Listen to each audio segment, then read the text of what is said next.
Hello guys, आपका हमारा channel भगवान जीआईसी कुड़दार में हार्दिक स्वागत है। मुख्यमंत्री मेधावी छात्रवृत्ति परीक्षा 2024 सेट के पेपर के 1 से 20 तक के प्रश्न पहली वीडियो में, 21 से 40 तक के प्रश्नों को दूसरी वीडियो में हमने देख लिया है। आइए आज हम 41 से 50 तक के प्रश्नों के हल देखते हैं। जिन्होंने ये पहले की वीडियो नहीं देखी है वे इस वीडियो के डिस्क्रिप्शन बॉक्स में जाकर के उनको देख लीजिएगा, तभी आपको ये पूरा पेपर समझ में आ पाएगा। 41 है 50 सेंटीमीटर का 2.5 मीटर के साथ अनुपात होगा 2:5, 1:25, 1:5 या इनमें से कोई नहीं।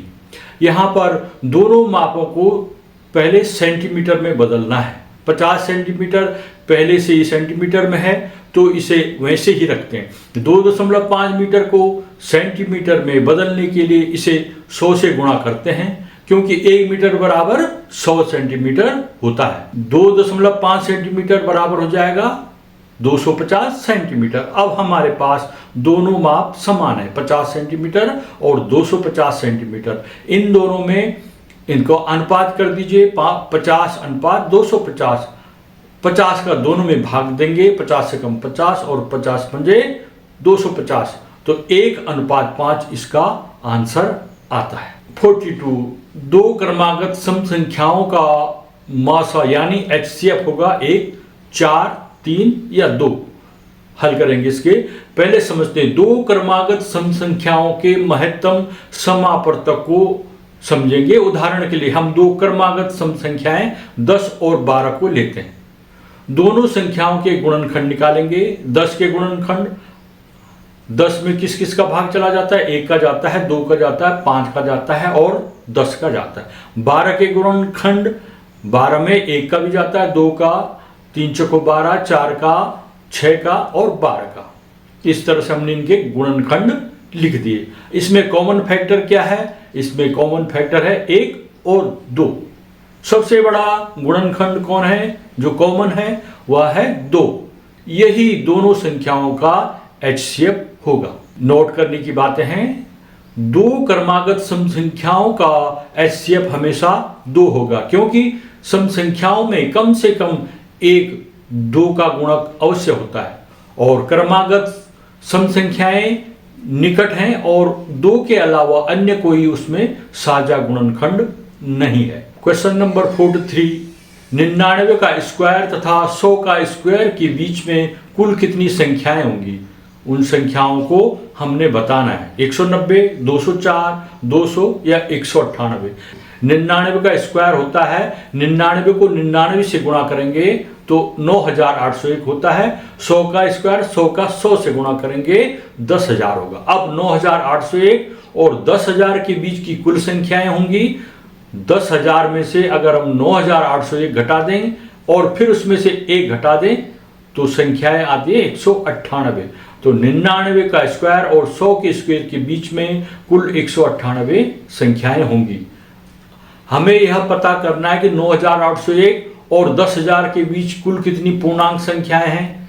ध्यान देना, इसमें 9801 और 10,000 को इसमें शामिल नहीं करना है, बीच का अंतर निकालना है। दो संख्याओं का बीच का अंतर निकालने के लिए पहली संख्या में से दूसरी संख्या घटाएंगे तो वो आता है, जैसे 10,000 में से 9801 घटाया तो 199 आया। अब हमने न 10,000 को शामिल करना है इसमें, न 9801 को, इसको बीच की संख्या लिखनी। तो इसके लिए हमें दोनों सीमाओं को 9801 और 10,000 को हटाना है। तो 10,000 तो पहले ही शामिल नहीं होता, लेकिन 9801 एक संख्या उसको हटाना है। तो 199 में से 1 को कम कर देना है। तो 199 - 1 = 198। तो 99 का स्क्वायर और 100 का स्क्वायर के बीच में कुल 198 संख्याएं होंगी। क्वेश्चन नंबर 44 60 माइनस ब्रैकेट के अंदर -30 माइनस ब्रैकेट के अंदर -70, इसका मान होगा 120, 140, 150 या 160। आइए इसे हल करते हैं। प्रश्न है 60 - -30 - -70 इसके जो ऋणात्मक चिन्ह है, नेगेटिव साइन है, उसको हमने हटाना। दो साइन कभी भी एक साथ नहीं आते हैं, जैसे माइनस और -30 है तो ऋणात्मक संख्या है, दोनों ऋणात्मक चिन्ह है, तो माइनस इंटू माइनस का एक चिन्ह बनता है, वो प्लस हो जाता है। Minus into minus is equal two plus. तो हमने जहां पर ये दो चिन्ह माइनस इंटू माइनस हैं वहां पर प्लस लिख देना है। तो 60 आगे लिखेंगे +30, अगले वाले में भी वही सिचुएशन है, वहां पर भी माइनस इंटू माइनस का प्लस हो गया, +70। अब इन संख्याओं को हम जोड़ देंगे, 60 + 30 इसको 90 हो गया, और 90 में फिर 70 जोड़ देंगे तो 160 हो गया। अतः इसका आंसर हो गया 160। विकल्प डी सही है। क्वेश्चन नंबर 45, स्तंभ फर्स्ट को स्तंभ सेकंड से मिलान कर सही विकल्प का चयन कीजिए। स्तंभ फर्स्ट में है वृत्त का क्षेत्रफल, त्रिभुज का क्षेत्रफल, आयत का क्षेत्रफल और वर्ग का क्षेत्रफल। इधर उनके आंसर दिए हैं। वर्ग का क्षेत्रफल क्या होता है, ये सब यहाँ इस तरफ स्तंभ सेकंड में इनके आंसर दे रखे हैं, तो हमने इनको मिलान करना है, मैच करना है। वृत्त का क्षेत्रफल होता है πr², ये थर्ड पर है। त्रिभुज का क्षेत्रफल होता है 1/2 आधार गुणा गया ऊंचाई, ये है फोर्थ पे। आयत का क्षेत्रफल होता है लंबाई गुणा गया चौड़ाई, और वर्ग का क्षेत्रफल होता है भुजा का स्क्वायर या भुजा गुणा भुजा। अब हम क्या करेंगे, यहां पर ये दे रखें ABCD और विकल्प ABC और D, इनके नीचे स्तंभ सेकंड के विकल्पों का क्रमांक रखा गया है। अब जैसे ए है, इसमें ए के नीचे फोर्थ लिखा हुआ है, जबकि ए है वृत्त का क्षेत्रफल, तो यहां पर फोर्थ ना होकर के क्या होता है, ये वृत्त का क्षेत्रफल बराबर होता है πr²। तो थर्ड कहां पर है, सी पर है, तो सी दो जगह, थर्ड दो जगह है, बी में भी है और सी में भी है, तो इन दोनों में से एक आंसर हो सकता है। अब आगे चलिए, बी और सी को ही देखना है। अब उस दोनों में 4 है, फोर्थ है, तो त्रिभुज का क्षेत्रफल होता है 1/2 आधार गुणा गया ऊंचाई, तो ये बी में भी बी और सी दोनों में है, ये भी इन दोनों में से अभी चयन नहीं हो पाया। अब अगला चलते हैं आयत का क्षेत्रफल, ये सी पर है। आयत का क्षेत्रफल होता है लंबाई गुणा गया चौड़ाई, तो ये है क्रमांक सेकंड पे, तो सी में है क्रमांक सेकंड, तो इस तरह से विकल्प सी थर्ड, फोर्थ, सेकंड और फर्स्ट, ये वाला विकल्प सी इसमें सही होगा। अगला है पूर्ण संख्याओं के लिए गुणात्मक तत्समक है 0, 1, 2 या 10। पूर्ण संख्याओं के लिए गुणात्मक तत्समक यानी मल्टीप्लिकेटिव आइडेंटिटी वह संख्या होती है जिसे किसी भी पूर्ण संख्या से गुणा करने पर वही पूर्ण संख्या प्राप्त होती है। जैसे 2 एक होल नंबर है, उसको अगर हम 1 से गुणा करेंगे तो 2 वही संख्या आ गई। 10 को 1 से गुणा करेंगे तो वही संख्या 10 आ गई। तो एक ऐसी संख्या है जिसको किसी भी पूर्ण संख्या से गुणा करेंगे तो वही पूर्ण संख्या आ रही है। तो पूर्ण संख्याओं के लिए गुणात्मक तत्समक 1 है। क्वेश्चन नंबर 47, दी गई आकृति में अंतः कोण x अंश का मान होगा 30 डिग्री, 70 डिग्री, 80 डिग्री या 180 डिग्री। इसको हल करेंगे, उसको पहले एक्सप्लेन करते हैं। यदि दो कोण एक सरल रेखा पर बने हों और एक ही बिंदु पर मिले हों तो वे रेखिक युग्म कहलाते हैं और उनका कुल योग 180 डिग्री होता है। तो जो ये एरो वाली लाइन है, इसमें कोण A + 100 डिग्री बराबर 180 हो गया। तो कोण A का मान क्या हो जाएगा, यहाँ पे 180 में से हमने 100 को लेस कर देना, तो 80 आएगा। तो 100 के इधर 80 डिग्री यहाँ पर आ जाएगा। अब हमें पता है त्रिभुज के तीनों अंतः कोणों का योग 180 अंश होता है। त्रिभुज के अंदर कौन कौन से कोण है, 30 अंश है, x अंश है और ऊपर अभी मैंने 80 डिग्री निकाला, और इनका जोड़ होना चाहिए 180। तो जोड़िए 80 + 30 110 हो गया, उसमें x डिग्री जोड़ेंगे बराबर 180 डिग्री।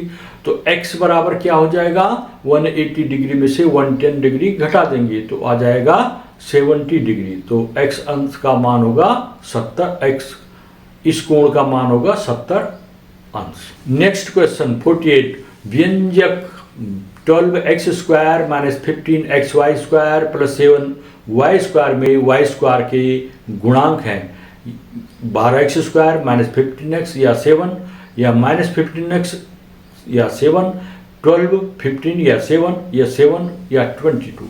गुणांक का मतलब क्या होता है? जो किसी संख्या के आगे लिखे गुणा किए हुए होते हैं। जैसे यहाँ पर y² के गुणांक देखने हमने, तो जहां पर y² है, ये रेड से दिखा रखा मैंने, y² दो जगहों में है और y² के साथ जो पूरा गुणा कर रखा है उसको चिन्ह सहित लिख देना है। तो y² का गुणांक पहले में माइनस 15x हो गया और तीसरे पद में क्या हो गया? y² का गुणांक हो गया 7। इस तरह से इसके आंसर आ गया माइनस 15x और 7। क्वेश्चन नंबर 19, दी गई आकृति में L पैरेलल टू M, तो x का मान ज्ञात कीजिए।